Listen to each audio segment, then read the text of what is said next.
Oh, hi. My name is Johnston. I'm a recent graduate from LaSalle College. Have you ever had friends or family visit you at college?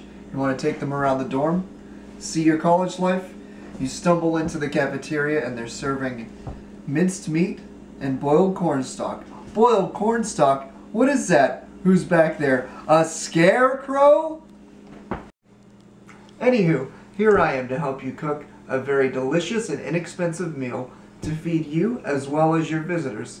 So, put your aprons on, put your bow ties on, grab a smile, and come with me if you want to eat. Today we'll be cooking up magnificently mammal-free mac and cheese. If this meal were a club, there would be no animals involved. It's specifically designed for those of you with dietary restrictions or would like to make a healthier choice in your eating habits.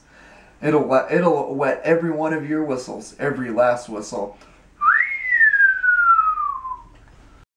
First, you want to take 3 cloves of garlic and chop them up.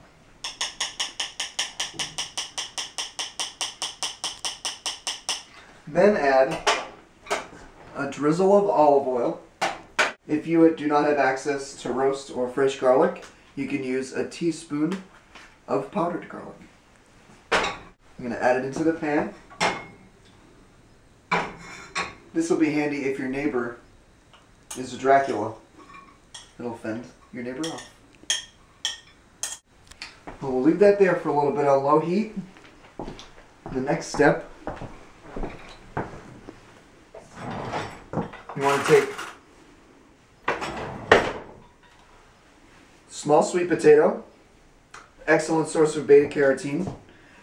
Now, this are really small, puny sweet potatoes, so I took 2 really small, puny sweet potatoes. You want to bake them, then just stab them. Then we can put them in the microwave for about 6 minutes. Now it's time to make your pasta. I'm going to fill up a pot with water. For this recipe, we're using vegetable radiatore. I'm going to turn it on here, set it to a boil. Well, one time I used orecchiette. They tended to get stuck together, so I sold them to the mouse infantry for little mouse helmets. Now, the vegetable radiatore is good because it keeps with the vegan theme. There's no egg. It's just durum wheat and made with spinach and tomatoes and other vegetables. Now it's time for the cheese. We're going to take these 2 potatoes. They are sweet potatoes. They are baked in the microwave or cooked in the microwave and peeled. And put them in here. And we're going to add 3/4 of a cup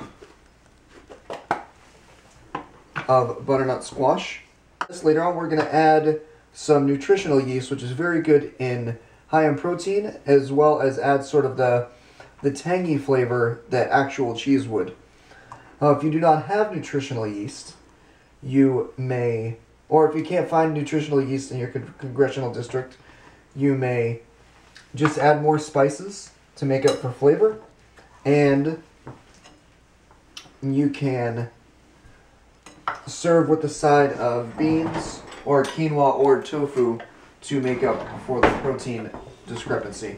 Before I throw it in the blender so it doesn't jam up, I am gonna mash it all up. If you can't find canned butternut squash, you can use butternut squash soup, and just, since it's in liquid form, you can just substitute out the soy milk a little bit. Still add soy milk, but make sure that is reconciled there. Okay, now I'm going to add it into the blender, like so. Listen to that plop. Alright, now we have that added. We are going to add our 1/4 cup of vegan butter. Just throw it in there. I'm going to put 1/2 cup of almond milk or soy milk. We're going to add 1/3 cup of nutritional yeast. Now this is what it looks like. We're going to add this garlic right here. The spices are sea salt, cayenne pepper, ground black pepper, and garlic. Screw the blade top on.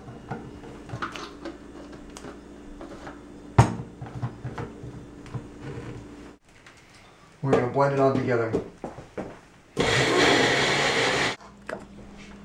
So now I've removed our sauce from the blender. I've added it to the pasta noodles. Mix it up real good, real good. And for an extra little crisp on the top and a little bit of flavor, if you have nutritional yeast, you can throw this on here. Or if you don't have nutritional yeast, you can use some fancy little breadcrumbs and then a little bit more for some flavor on the edges here. Look at that, you just gotta put it on. Okay, tap that, put it in the sink. Now you're gonna wanna warm up your handy dandy oven up to 350 degrees Fahrenheit. Daintily slide it in. Keep it in there for 20 minutes. Now, while it is cooking, we're gonna play the guitar. A vegan mac and cheese, it's easy to please. Okay, it's done. We will remove from the oven. 20 minutes has surpassed. Maybe you've watched your favorite episode of something. And here it is. I hope that you have enjoyed this tutorial on how to make a wonderfully safe vegan mac and cheese. The oven is still open, that's why I'm saying wonderfully safe. This wonderfully nutritious vegan mac and cheese. Alright, have a good day.